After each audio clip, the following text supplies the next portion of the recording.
If you're a young adult right now, there are probably two things you've learned in life. Number one, Taco Bell always feels like a good decision until about 9 hours later. Number two, 2026 is finally the year that you need to lock in your personal finances. And yeah, even if your car loan is still lingering around in your life, like an ex you still follow on Instagram for reasons you can't even explain, building wealth is not something to be afraid of. It's simple, it's practical, and it's something you can absolutely do. And in this video, we're gonna go over 5 simple money strategies so that by the time 2027 rolls around, you're not just hanging on for dear life financially, you're sitting confidently in the driver's seat.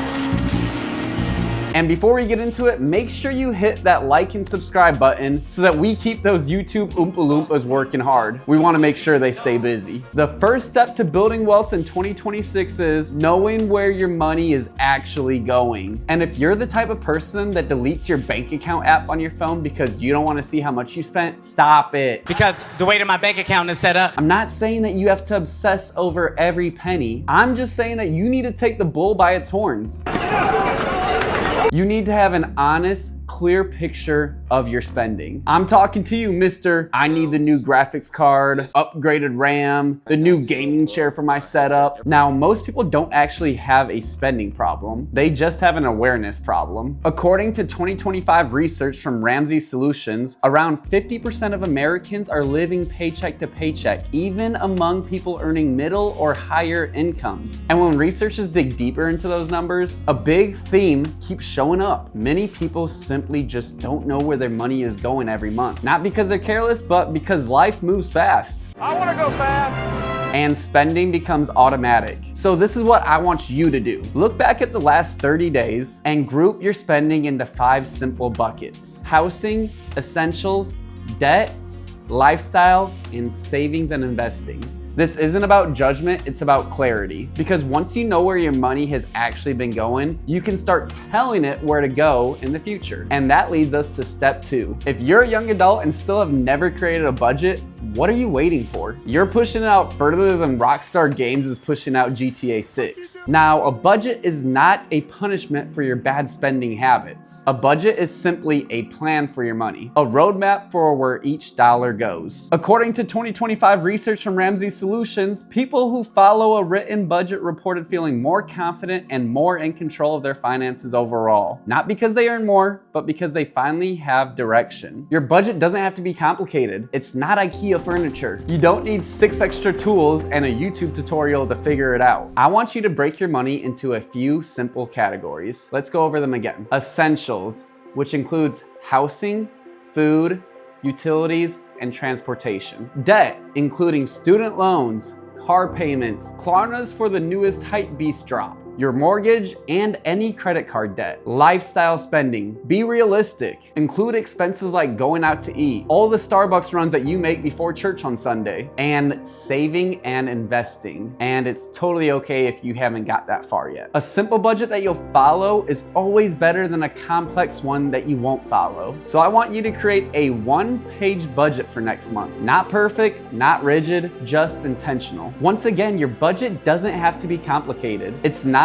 airline boarding groups where nobody knows when they're supposed to stand up, but everyone does anyway. And once you start budgeting, you begin to see just how much debt can slow down your progress, which brings us to step 3. Debt is not a blessing. I want to approach this topic with empathy because debt has been so normalized in our culture. Kind of like a Target run. You go in for toothpaste, you leave with a lamp, 2 pillows, and some emotional damage. For decades, debt has been marketed as convenience, rewards, status, and it gets put in front of our eyes on a daily, if not hourly basis. According to consumer debt research from Experian in 2025, the average American household carried around $104,000 in total debt. Those numbers don't just represent money. They represent stress, pressure, and future income tied up in interest payments. So, how do you get out of this vicious cycle of debt that America has normalized? The debt snowball. List your debts from smallest to largest, pay minimums on everything, and attack the smallest one first. This is just like the story of David and Goliath. Win the small battles one at a time, build confidence, then take on the giant. When you've paid off the smallest debt, roll that payment into the next one. Progress creates momentum, and momentum keeps you moving. So this is what I want you to do. Write out every single one of your debts. List them from smallest to largest. Then get angry at that first debt. Attack it like you're Brock Lee taking off the leg weights in one of the greatest fight scenes in anime history. Ah, that is better. Now I will be able to move freely. Just by dropping a couple of pounds of weight?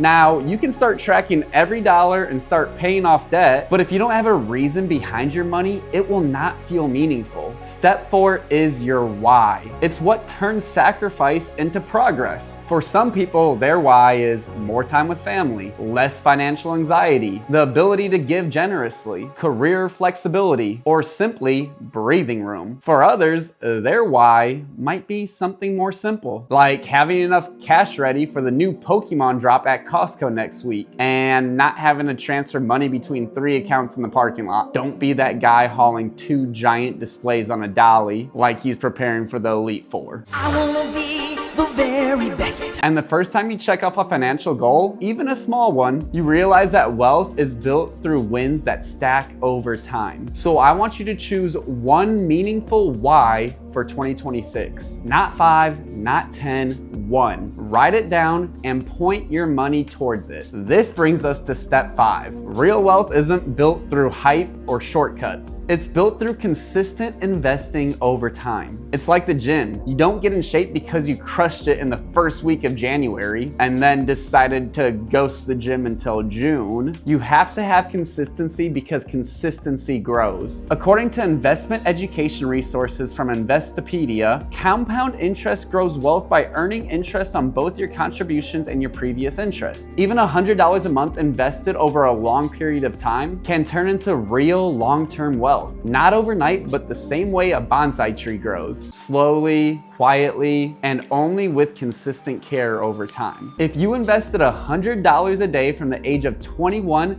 to the typical retirement age of 67 in an investment account that followed the S&P 500 historical averages at around 10%, you would have contributed about $55,000 of your own money, but your money would have grown to $1.1 million. $1 million. So I encourage you to set up a recurring automatic investment, even if it's small. Habit first, dollar amount later. You don't build wealth by being perfect. You build wealth by doing the right things consistently, knowing where your money is going, creating a budget and following it, tackling debt with purpose, not shame, having a meaningful why, and investing regularly over time. Start with step 1, get a win, build momentum, and let 2026 be the year that your money starts moving in the right direction. I appreciate you watching. Don't forget to leave a like and make sure you subscribe if you like this content and want to see more. I'll see you in the next one. Later.